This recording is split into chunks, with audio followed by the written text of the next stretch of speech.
other different types of dementia, and depending upon where the difficulties lie, that in the illness determines the course of treatment. Yes, you can. All you have to do is want to do it. Yes. Want to be it. When you set your mind to it, and this is who you are, and the grown men. We have the youth that we need to mentor, and we need to inspire, and we need to motivate.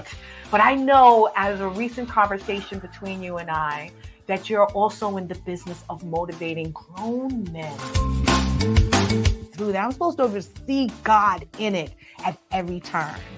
So me going to the Sea of Galilee was to remind me of that, to refresh myself of that.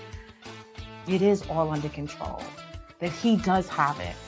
It's just as clear as that fresh water that I saw.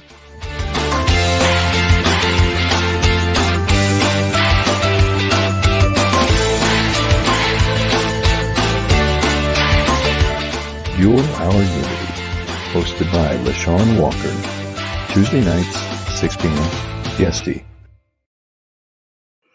Welcome, everyone, to You're Our Unity, a show that wishes to spread a spirit of peace and love in the world, one conversation at a time. We want to encourage you to stand up and speak out about any issue or any situation that you believe in and that may affect you or your family. We want you to be the voice to your and for your community.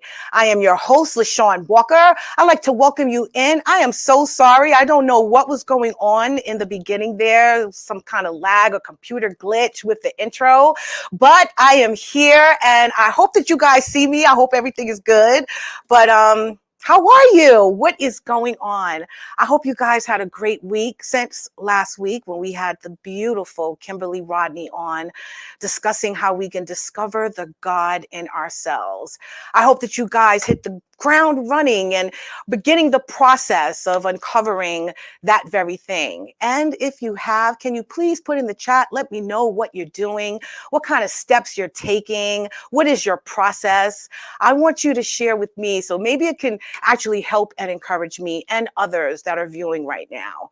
I'm going to tell you, I was on fire after not only the show, but speaking to Kimberly afterwards. We had a beautiful dinner and conversation, and she shared with me so much more about what discovering God in you means and the journey that she actually took. And again, you can please get her book. Also, take a chance, take an opportunity if you haven't already to check out last week's episode because it was truly amazing.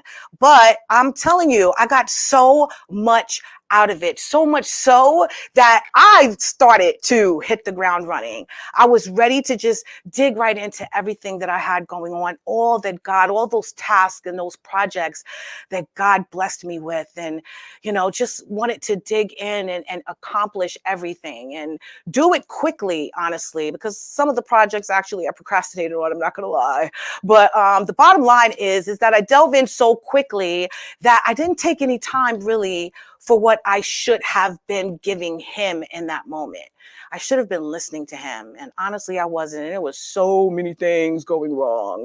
I was sitting up here almost damaging my appliances. I chipped my tooth. I think I'm talking funny now and started to feel a little anxiety. So for those of you that know me, I'm a hypochondriac. So I was Dr. Google for the last couple of days, all because I wanted to hurry up and fulfill those dreams and that purpose that he put in me. But what I didn't do was give him the time that he needed. I needed to thank him. I needed to praise him. I wanted to go to church this past Sunday with a girlfriend of mine, but because of everything that I had going on, I didn't take the opportunity to do so. And I feel it caught up with me because I feel harrowed and hassled. But today I had a moment after, thinking about all the things going on in my head and all of the tasks that I need to complete and all the projects that I'm so grateful to be a part of. I had a moment that I just stopped and I just got quiet, and like this feeling of peace just came over me. And then this voice that just said, slow down, calm down, just chill. Like it's not going anywhere. I'm eating faster. I'm not getting any sleep. I'm on the phone. I'm in meetings. I'm double booking appointments. I'm doing all of this I feel, to his glory, because I'm getting it done.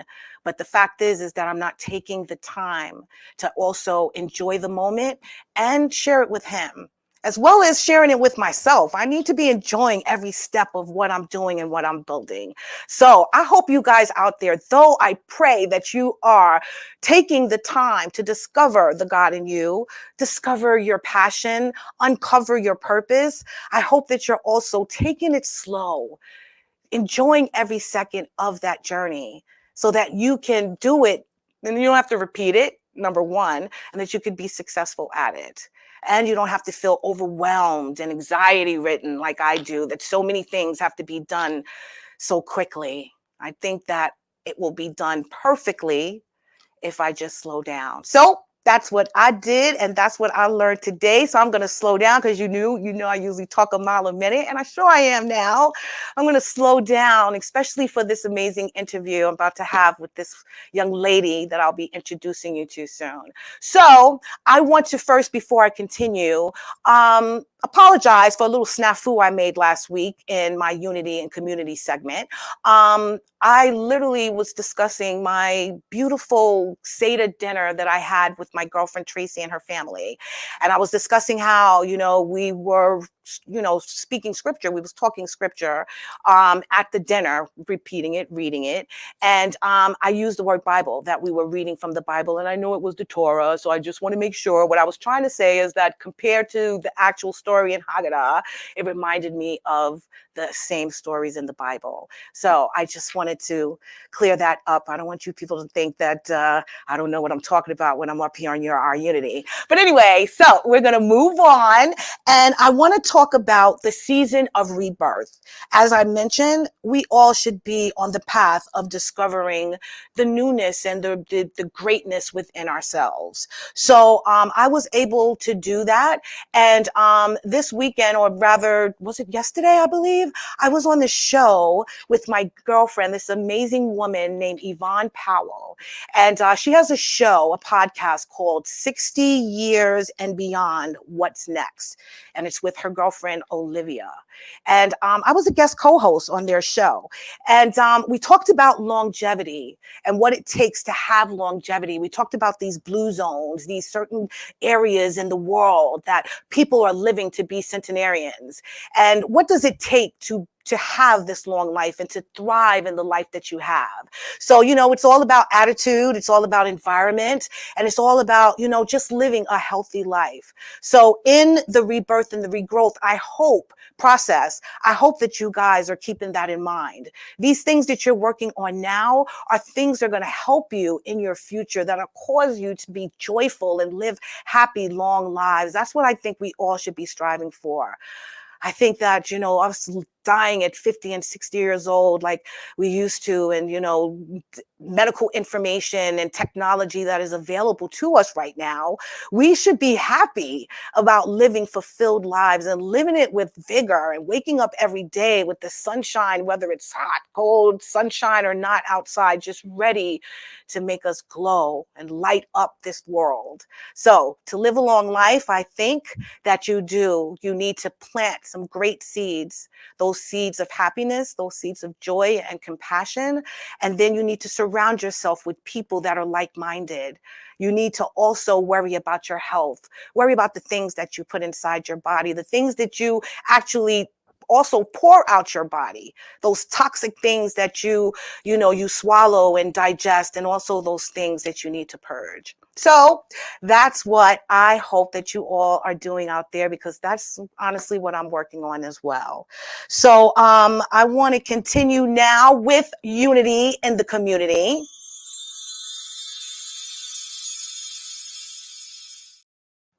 And this week in Unity Community, it's really just information.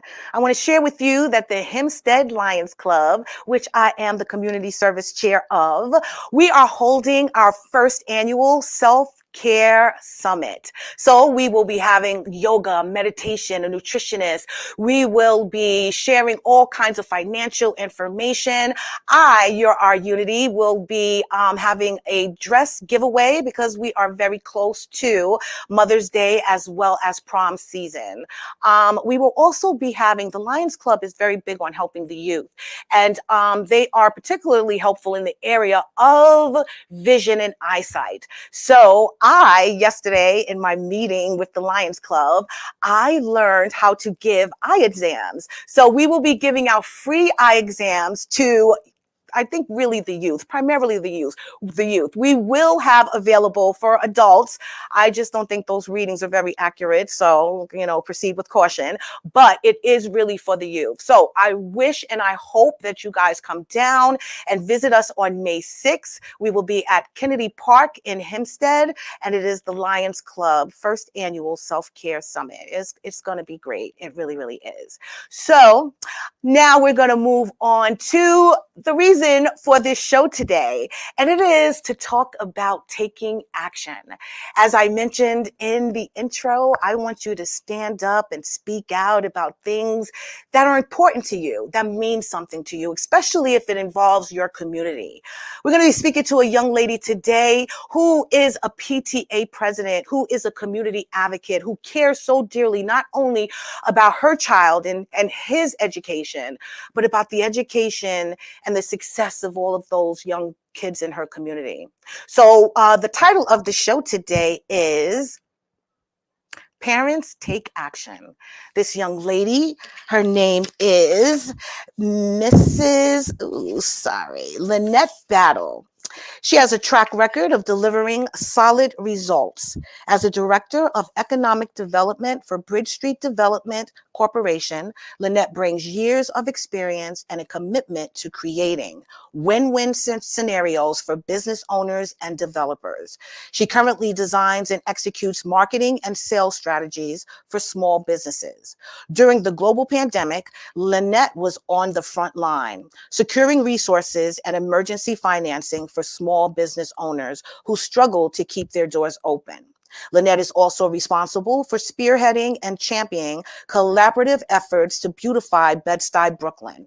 Through these efforts and building strong relationships, Lynette facilitated a partnership with NYC & Company, the city's official destination marketing organization and visitors bureau. The collaboration put Bed-Stuy on the map of culturally diverse and vibrant neighborhoods. Lynette's most important role is a community advocate. She serves as PTSA president for Elmont Memorial High School. She has served on the board Nassau Region PTA and participated in the Ed Trust New York 2122 Parent Advocate Policy Lab. By utilizing these resources, the Elmont Memorial High School Parent Teacher Student Association has been able to make major headway in governing for their scholars. She is here to discuss the importance of advocating for our youth. Please help me welcome the beautiful Miss Lynette Battle. How are you? Thank you for having me, LeShawn. It's a pleasure to be here. Oh, thank you so much. I'm so glad that you were able to make time for us. I know you have so much going on and so much else happening around you in your world, like we all do. But thank you so much for being here. As I mentioned, oh my God, I think I told you earlier, I think your career is so fascinating. We will have to bring you back so that you could share with us, how you help revitalize these neighborhoods and help out in the community. So thank you for all you do. Well, thank you. Thank you. No problem. So how was your day before we begin? Well, as I share with you, unfortunately, I have been a victim of having my catalytic converter stolen from my vehicle. While I've heard about it, I didn't actually clearly understand the importance of a catalytic converter until now. And it was very shocking that it happened in front of my home, and it happened in 2 minutes or less. Yep. I've been dealing with that situation, and it doesn't feel good to have your space violated in such way. I totally understand, my friend. And I thought it was a myth. I thought it was just something on the news. Maybe it's happening in one town in the Bronx or something like that. But to happen to someone I know, and then only in your own neighborhood, it's just really sad. And this is just the time that we live in, my friend. Everyone is just desperate to take away from so many others, especially from people that give back like you, is even more sad, you know? It's so funny. My son said to me, and he's only 17, but it helps me feel like I'm doing something right. He said, Mommy, they needed it more than we did. I like that. All right. Okay, young man, come through. That's I appreciated that. I was like, listen to him ministering to me, because I was very upset and I was tight and I felt broken in that second. I was like, no more. I get it. He spoke like her to me. So that was different. Look so what I'm doing something right. That's what I was about to say. You look what you are raising, my friend, which is why we're here to discuss just that, because you obviously poured that into him. You know what I mean? He wouldn't have got, any other person would have got, are you serious? Where he's at? Where is this person? Let's check some cameras. Let's go ring some doorbells. So I'm so impressed that he was the bigger person in that situation, because I think I would have been a little angry too, my friend.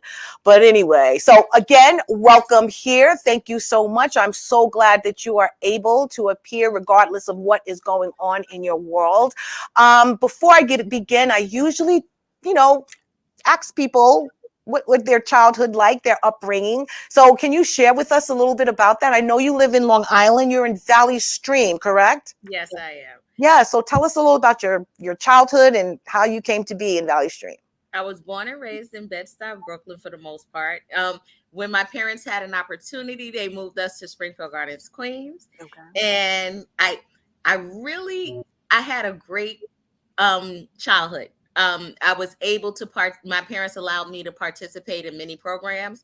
I was skipped twice. I went to one of those schools that allowed you to get skipped. And I got to travel, being in special programs. So it was a great upbringing. I cannot complain about the upbringing that my parents had provided for my brother and myself.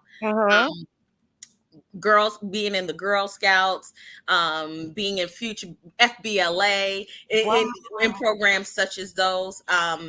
It helped pour into me and help groom me to be a productive and positive adult.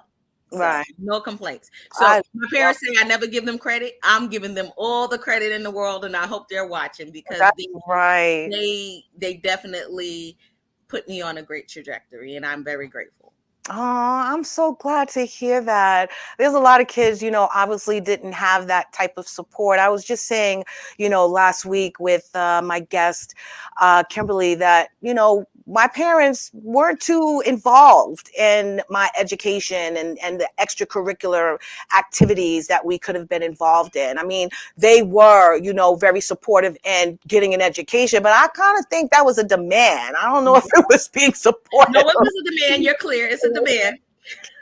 It was a demand. So all I knew was I had to go to school and I was supposed to get good grades and I was supposed to play, it was no outside outlets. Whatever the school didn't provide, I was not going to get. And I'm not faulting them for that. I think it's just, where they came from and what they know and the time that they had. So I know that you're, part of the PTA, and I know that you're very, very involved, in your child's life as well. You got that from, how you were raised, or did that sort of happen as you got older? You saw that, these communities and these youth need help. So back to my parents, were born sharecroppers. So they worked a tremendous amount of time. They made sure we had a great babysitter, and that's our second family. Okay. We are connected till this day. And for them, it was work. They made sure that we had what we needed. And what I realized, what I wanted to do was take it a step further when I had my son, and be more intrinsically involved in the school, and bring what I had to the table. I noticed in from my peers, from being allowed to be in those programs where I got to travel and interact with people outside of my own race. Right. I particularly saw how education was viewed and access, Right. how that came together. Right. And that parents absolutely have a say in their children's education. In the city, you're basically told how things are going to go. Right. When I moved to Long Island, I didn't know the school system. I didn't know the intricate differences until my son started going to school. Okay. And that's when I noticed, hey, you can say something. Hey, wait a minute. Parents have more power than you actually know. Yeah. Parents actually help move the progress Yeah. of the school and bring their resources to the school as well. Mm-hmm. So I just inherently wanted to be a part of that machine and that system. Right. And I said, wherever I am, my son is going to be in this space, and I will bring others children along with me, other people's children along with us. I love that. I love that. Let me ask you back, because I know you said, once your son started to go to school is when you became interested and got more involved. Did you find that you had peers, your friends or his friends, parents also going to the PTA, being involved in the community activities and things like that? It was a slow walk in the beginning. Okay. My friends, they're mostly in the city limits, and what are you doing? Why are you doing that? Doesn't the school just do it? I was like, you know what? Absolutely not. They do it in collaboration with the parents. And each year I became more and more involved. The older he became, the more involved I became. So it happened homogeneously. Right. I see what you're saying. Now, let me ask you, what challenges, because I know now you're going to the meetings, you see the process, there's a school board and community lead, the administration and the leaders, the principals and things like that of the school. What challenges did you see or notice, between the teachers and the parents when you were trying to get something done or you were trying to voice your opinions about an issue that needed to be handled? So the first challenge that I noticed is that more parents are not aware of how powerful their voice is. And they send their child to school, and I don't fault the parent. It's just we're working. Like, I'm a single mom. And understanding that you work 40 to 60 hours a week, sometimes 70, 75. Right. When you come home, you're tired. Yeah. What I've said to parents is just give 1 hour of your time. If each parent just gave 1 hour of their time, we can move the needle forward so much for your student, for your scholar, for your child, and for other children. Yeah. Parents don't necessarily know how strong of a voice they can have and what role that they can play. And it doesn't physically mean being in the building every day.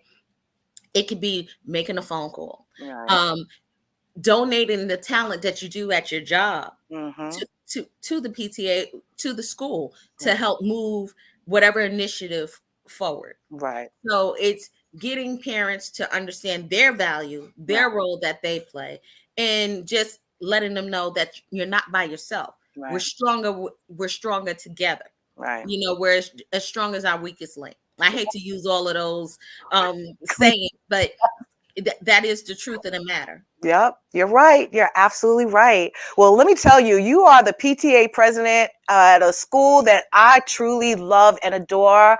I love the principal of that school. I love the program. I had the honor to be included in a conversation. I think they let me in the lab. They allowed me in the lab. Well, you got more access than I did. And my son is in the middle of Belmont, and I can't even come in the room until after the meeting's over. You Well, thank you. I do. I feel special. I feel so special now. You So should. I literally was allowed in the lab with the men of Elmont weekly meeting, I believe, and it was so amazing. It was inspiring to see these young men that I could honestly see on the street somewhere, you know, doing nothing, spending time, just really not pouring in any goodness into themselves. I'm seeing these men in this meeting sharing their feelings, actually congratulating each other, holding, you know, affirmations and meditation moments. Like it just was so amazing to see. And to see that these are our young men at work right now, our future leaders that are in this room and did not feel, you know, like they were less than or feeling like they weren't being a man or being cool. And it was just so inspiring and so amazing to see. So that school is amazing. The principal is amazing. I just saw a couple of weeks ago the performance of the Descendants, and it was like the most professional performance I've ever seen from a high school. Like, your school is the bomb, girl. It really is. So I want you to know that whatever you're doing and however you're contributing, you're doing a really, really great job. So tell me a little about your position there. What is the PTA president? What do you do? And how do you work with the school administration? Like, how do you forge relationships? Oh, so let me just say, I'm in awe of the students at Elmont Memorial High School. They never cease to amaze me. These are a dynamic group of young people who are stepping into their purpose, and they're doing it with their chest stuck out, and they're confident. This principal, Kevin Doherty, has changed the culture at this school, and these kids, with their parents, because I'm not taking away from what the parents bring to the table, but they all have a confidence that is amazing to see, and I'm glad that my son is at the school. Now, truth be told, when I purchased my place in Valley Stream, I wasn't thinking about a school system. I was 20 something years old, living my best life, and all I know is I wanted someplace to have a tax shelter. So when I moved here, I didn't look into the school district. Right. I automatically thought I was zoned for Valley Stream. But because of redlining and everything else, my school zone is Elmont Memorial. And I'm so happy that my son is in a blue ribbon school that speaks to his needs, sees him as the young boy he was and the young man that he's growing into. So I'm happy for that experience. I'm happy for Men of Elmont. We lost my son's dad when he was 3 years old. And I was corrected by one sister, Naja Howard. She's a therapist. I used to say that a woman can't show a boy how to be a man. That's not necessarily true. But to have these brothers, these men pour into my son, it's what I needed. It's what the doctor ordered. And I'm grateful for that as well. As PTA president, we are not sitting there. The PTA executive board is not sitting there having cookie sales and bake sales.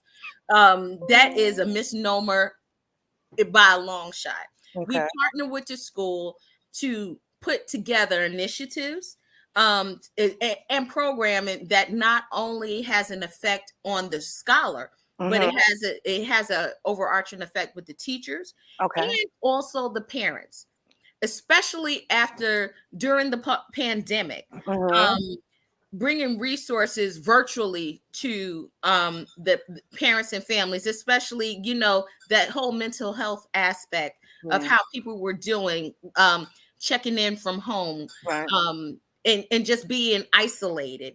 That we've had several initiatives to try to remedy what has been broken.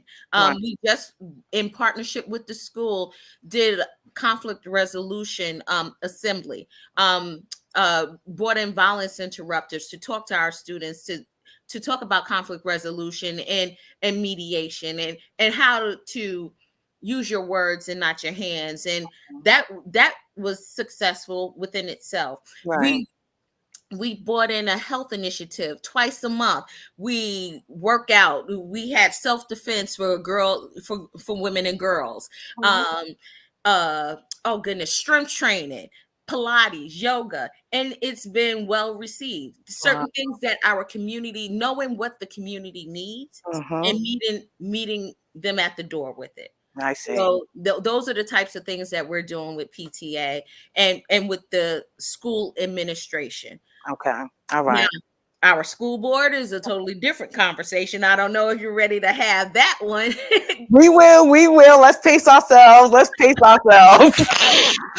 Just putting it out there. So basically, I'm saying it's not about a bunch of meetings that we have to show up to every week and just hear numbers and statistics. And you're actually out there trying to get the community engaged. You're trying to form relationships. And I'm sure there's some type of fundraising as well in some of these instances, right?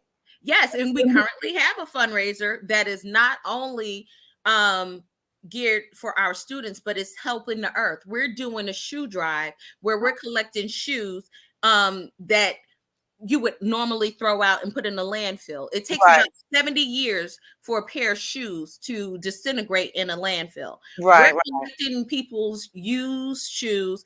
At the school, we have a bin. We drop your shoes off, or at the Assemblywoman Michael Salage's office, you could drop the shoes off, or at this Elmont Library on Hempstead Turnpike. And now what those shoes will be repurposed and sent to countries like Haiti and Africa, where women and children and have their own micro businesses, and they're able to sustain and take care of their family.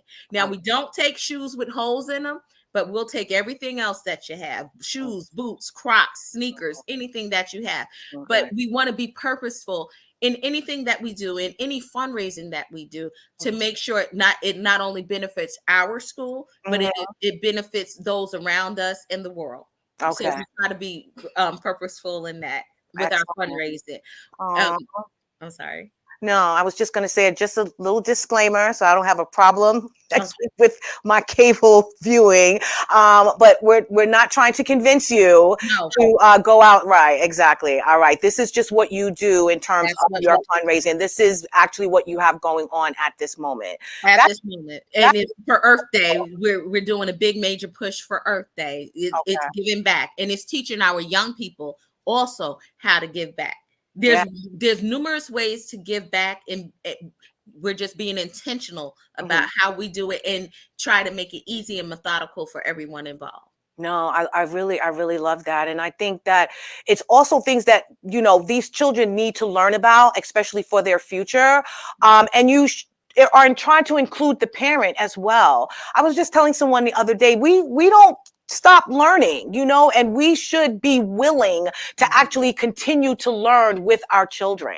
And I think that if we got more involved and more engaged in what they are dealing with on a day-to-day basis at school, that it would encourage them to want to succeed as well, and to not only just do the bare minimum, but do their very best. So I love the fact that you have that many, little programs going on that sounds like to me serving so many different cultures in so many different areas that the children can get involved. So that's awesome. You go ahead, girl. You go ahead. So the parents are involved, because let me tell you, when I went to the play, it was packed in there. So it seems to me like your community really does come together. Do you have any issues with your community kind of coming together and speaking on the things that they need and what the kids need in the school system?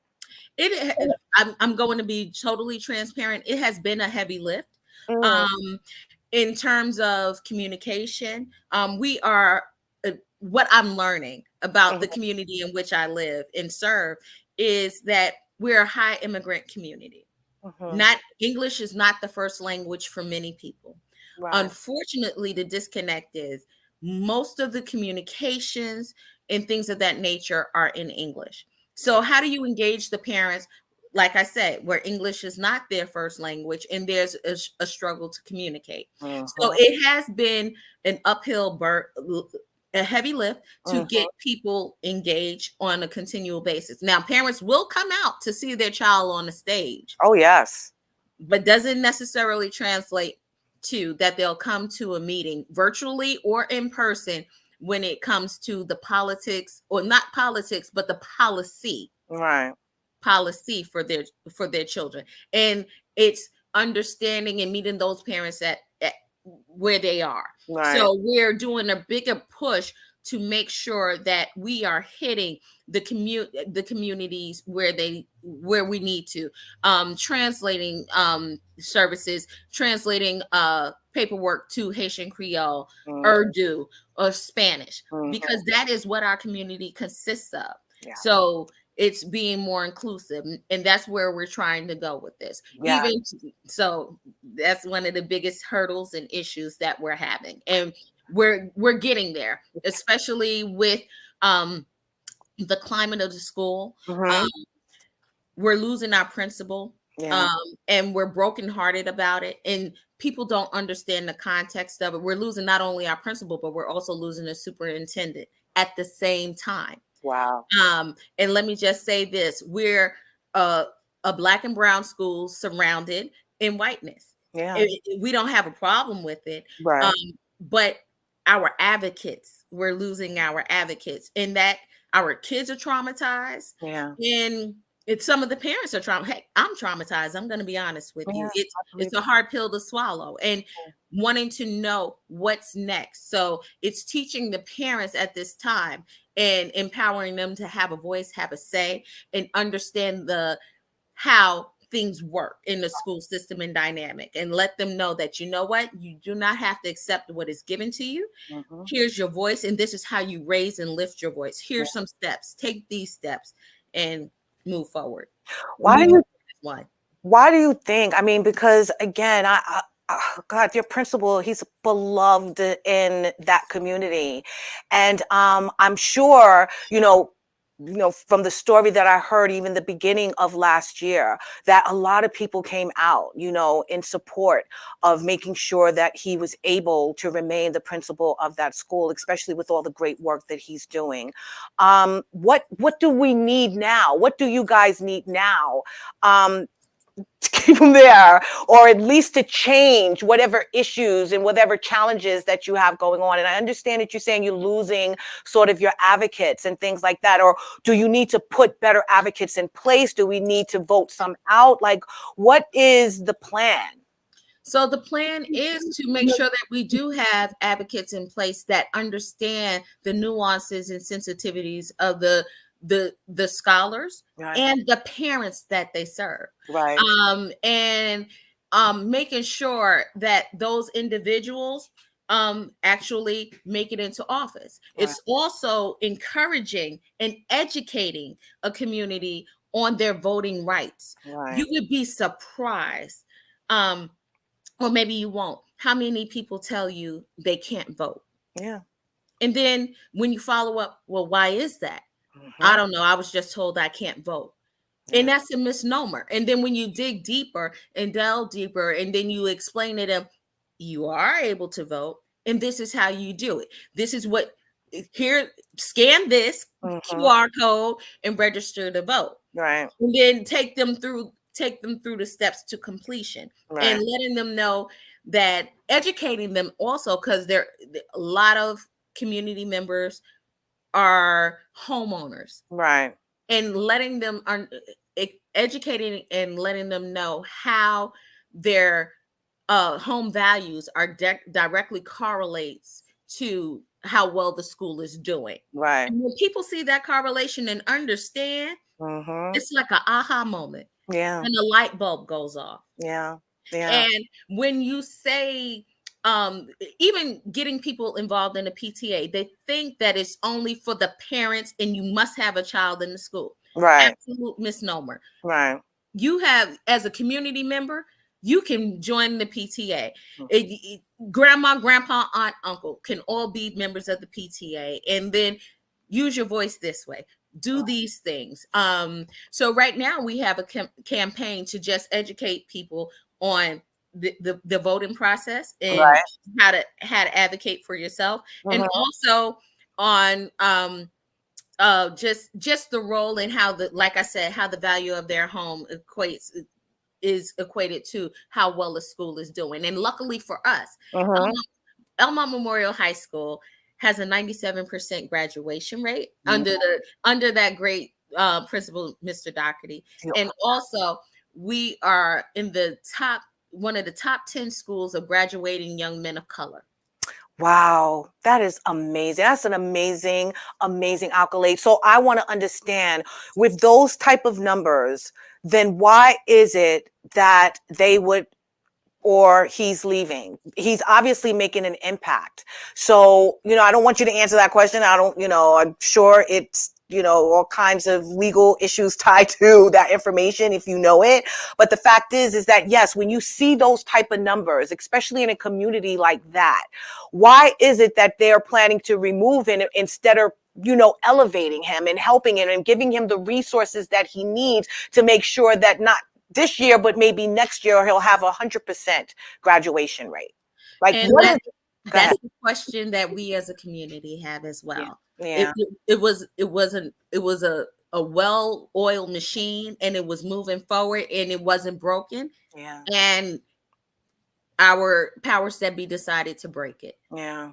Let's talk about those powers that be for a moment. You said that parents, yes, we need to get involved. We also need to make it cool to get involved in the PTA. I don't know how we can do that.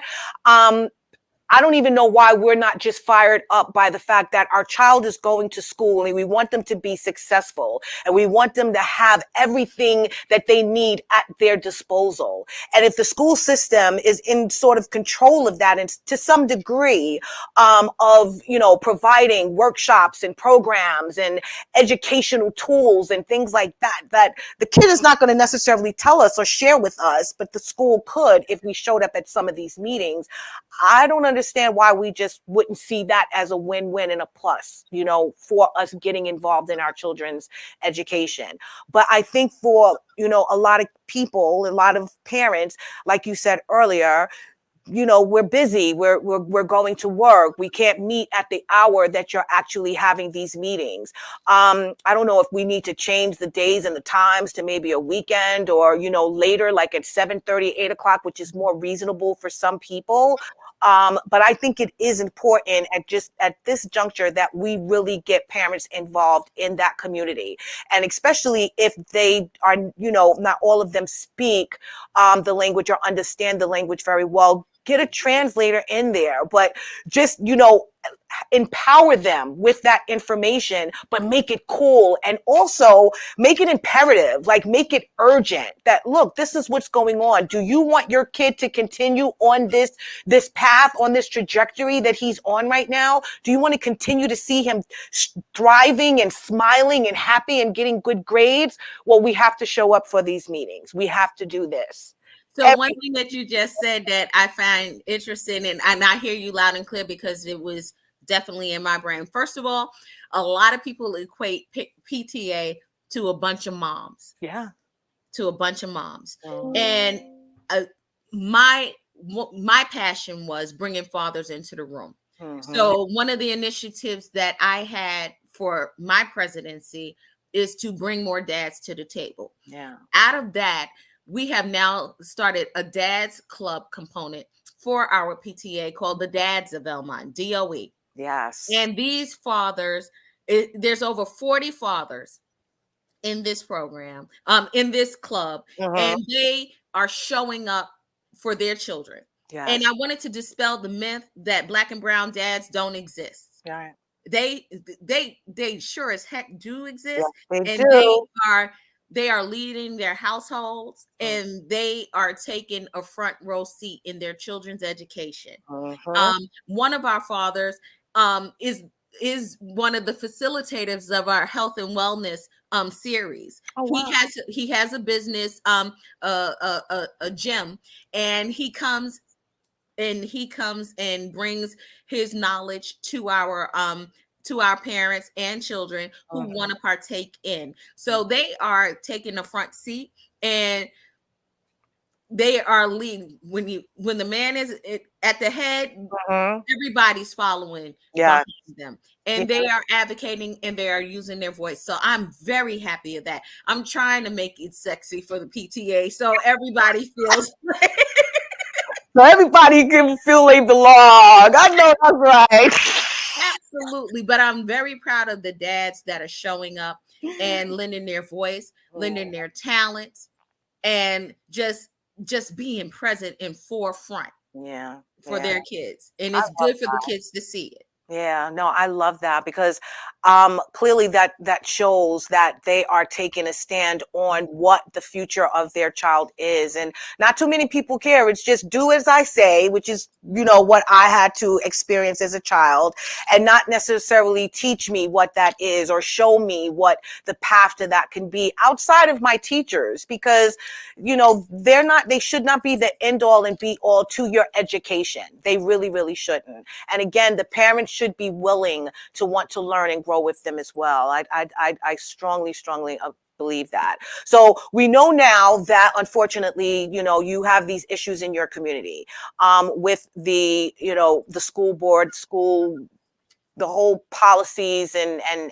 everything else that they have going on. What do you suggest other communities do so that they don't have to experience what you're going through right now? Because I think that is very important. I'm sure that you guys put all your ducks in the row. You put every foot forward. You made sure that you had the community involved when you needed to. You made sure these organizations, all of these programs, these amazing organization and programs that you have going on in your community are thriving. I know we have Mirror Empowerment, Men of Elmont, we have Elmont Strong, we have a million of them, and they're all helping. And these kids are actually getting so much out of it. So what do you suggest other communities do, especially if they don't have the support that you have, do to ensure that, they're speaking up and they're standing up? So the first lessons learned for us, as we debrief and just look at what we could have done differently, as a community, you must go to your school board meetings. However it's structured for your town. This is Strong Island. Each town has a different way that they work. Right. But however it works, you have to be forward facing with your school board.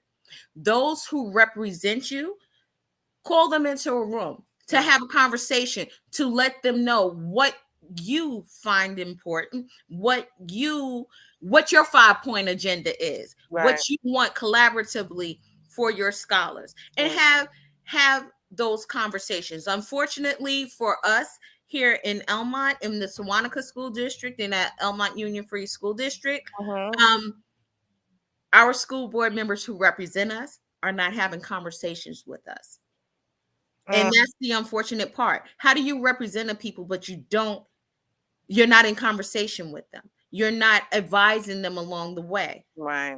You're dictating what it's going to be instead of collaboratively coming together and fine tuning the goals. Right. Were these, if you don't mind me asking, same people that you guys voted into office, and then once they got into their position, they turned a blind eye to the community that voted them in, their constituents? Or is it they just got in the door and now they're paying to play kind of thing? It's about their own agenda. What would be your thought on that? So I'm going to say that familiarity breeds contempt. And when you're in a position for a long time, running unopposed, some people get godlike complexes. Yes, yeah. It's a godlike complex, and I don't have to talk to you. You're beneath me. And that does not sound like collaboration. That does not sound like partnership. That sounds like a dictatorship to me. Yes. And that's unfortunate. And it's not like it hasn't been asked of our leaders to come to the table, have a conversation. Let's figure things out. Right. With pure intentions. Right. Of hearing. Not hearing to speak, but hearing to listen. That's an art form. You have to be willing to actively listen, active listening. That's the word for it. Right. And that's not happening, unfortunately. So I would encourage other people in other communities to make sure that the communication is both ways. It can't just be one way. It has to be both ways. It has to be a partnership. It has to be a collaboration.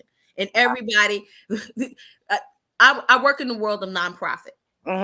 We do strategic planning at least every 5 years, or to make sure that we're all on the same accord and we're moving in a positive direction. Right.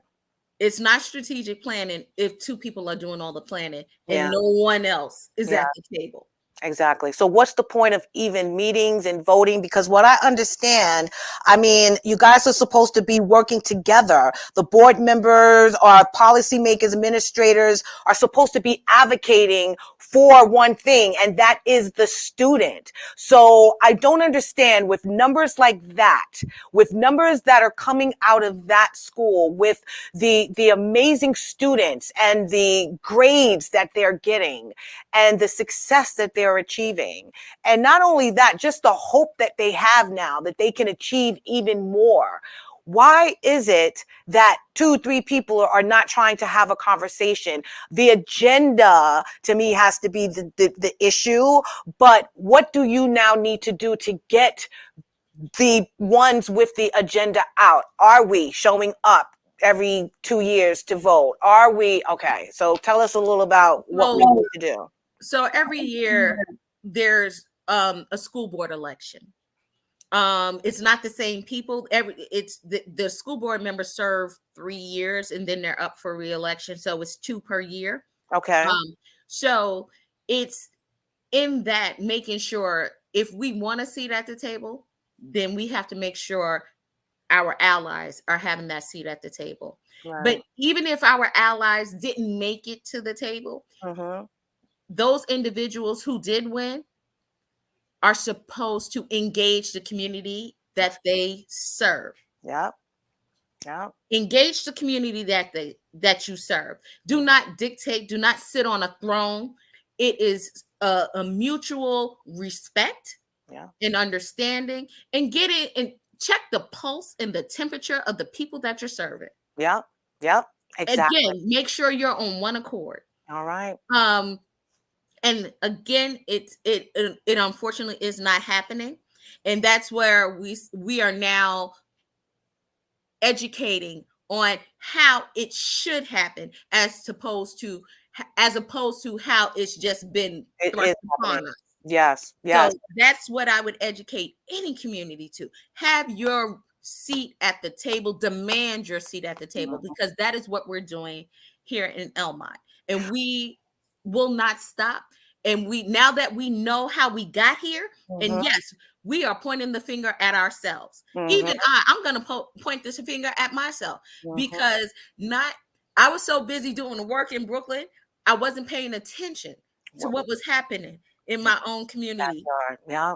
It was happening in my own backyard. And how dare I go to Brooklyn and give all of my energy and not give energy to where I live? Yeah. That is just like you working a 9 to 5 and pouring all your heart into a job that'll let you go this quick, instead of pouring into your gift and what God put into you and what you're supposed to be doing. Well, that brings me to the people that are in these positions. You just said that there's a lot of these people on the board that are just running unopposed every year. What can we do to get qualified, candidates in there to run against them, or even get people interested to wanting to run, period? So the first thing is pulling back the curtain and explaining to people what is required and setting the proper expectations. People will tell you, and myself included, I don't have the time. Let me just say this. That's how I started, saying I don't have the time. But guess what? I'm giving my time now because I see the need, and just explaining what the job is and what is required. And there are plenty. So since that has been explained, people from the community have stepped up, and now they are giving up their time, and they understand that it doesn't necessarily mean that I sit on the school board, but I can be on this committee and understanding the role of what the responsibilities are and where they can fit in and where they can have impact. Yeah. So when you pull back the curtain and then you explain to individuals of what their capacity, what the capacity is and what is needed, you're engaging more individuals, and now more people are raising their hand. So Yeah. now we have people raising their hand. We had an emergency town hall last week, Yeah. and we outlined how we want to convince and motivate individuals to vote. Yes. People have signed up to be block captains, communicate with their neighbors to Yeah. ensure that their neighbors are aware of the upcoming elections and why it's important to vote, Yeah. and to talk to their neighbors. It starts right at home. It starts with your next door neighbor and asking them, are you registered to vote? Can I help you register to vote? Are you aware of what the school board does, or are you? And it's every election on the local level. Are you Right. aware about this election coming up? And just educating our neighbors. There are people who signed up to be on the flyer committee to hand out flyers at your local restaurant, supermarket, school park, just to educate and inform. There are individuals who have signed up to have door hangers on their door, lawn signs, encouraging individuals to vote. So it's bringing those who are willing to do something. Putting a lawn sign on your lawn does not require much. Yes, you're absolutely right, my Putting friend. a door magnet on your car does not require much. And You're helping move the needle forward. yes, you're Within those absolutely small right. moments. Yeah, and it'll show people that you care. You care about your kids, you care about the community. I mean, and the taxes, the amount of money that we pay in taxes, we want a thriving school system. I don't want to be pouring so much money into the school's taxes and then it's a failing system. Like, it really doesn't make any sense, and it's not making me any happier, my friend, or richer. But anyway, I thank you so much for that. And I so hope that you guys are able to fight whatever principalities that are trying to just take the success out of Elmont High School, because I'm telling you, you guys are doing an amazing job under the leadership of Mr. D. And I hope that there's some other candidates that come up, that the parents start to get involved. I hope that the kids are out there as well, doing everything that they need to do to ensure that, they stay on this path, even regardless of who is the leadership who's playing the leadership role at that time, that they use this as sort of passion and fuel to let them know that they can be the voice of change in their community. So I really, really hope that they keep that going. So real quick before we go, please, because you got to come back, girl. We are not done. But please tell me anything that you would like to leave us with before we close the show. Well, what I want to say to anyone who's listening, we in Elmont understand the assignment. We know we stand in 10 toes down to make sure that we have a voice at the table, and we understand that it is a marathon and not a race, and we're in it for the long haul. To quote my granddaddy, how you eat an elephant, one bite at a time. That's and we're right. going to eat that whole elephant. So they need to watch out for this community, because we're not going anywhere. That's right. I love it, girl. I love it. And that's right. You stand up and you fight for what you know is right, not just for you guys in the community, but for your kids, for the future of tomorrow. And you're doing a great job so far. And I hope that every parent in that community, because I know quite a few parents in Elmont, and they're amazing and they support their children tirelessly. So I hope that you can get every parent in that community fired up to do the same. Thank you so much, Lynette. You have been a pleasure. And now I want to get real quick to the Dare to Be You.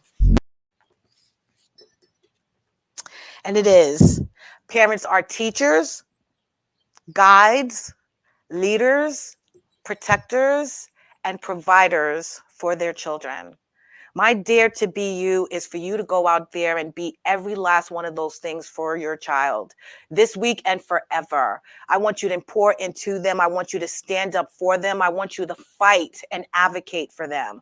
I want you to give of yourself more so that you can learn something as well. Find out about some of those programs they have going on in the school. Take a few courses if you need to. I know high school, gets a little hard after a while, and us parents don't want to go back to high school at, 50 years old, but get an education through them so that you can help them in their future. So I like to thank Miss Yvette Battle for being here. Thank you so much. We're going to have her back at another time. I want you guys to have a wonderful week, and thank you for tuning in for another episode of Your Unity. See, I told you I chipped my tooth. I'm talking funny. I'm so sorry. But please remember that peace and love is in the palm of our hands. Let's go out there and spread some love, give some love, and just be pure love. And most importantly, let's stand up and fight for what we believe in. Have a wonderful week. We will see you next week on Our Unity, where our guest will be Mr. Mike Dempsey and his daughter Kelly. And we will be discussing, just this month, autism awareness. So have a great week. We'll see you next week. Good night. Thank you for having me. Good night, everyone. Thank you.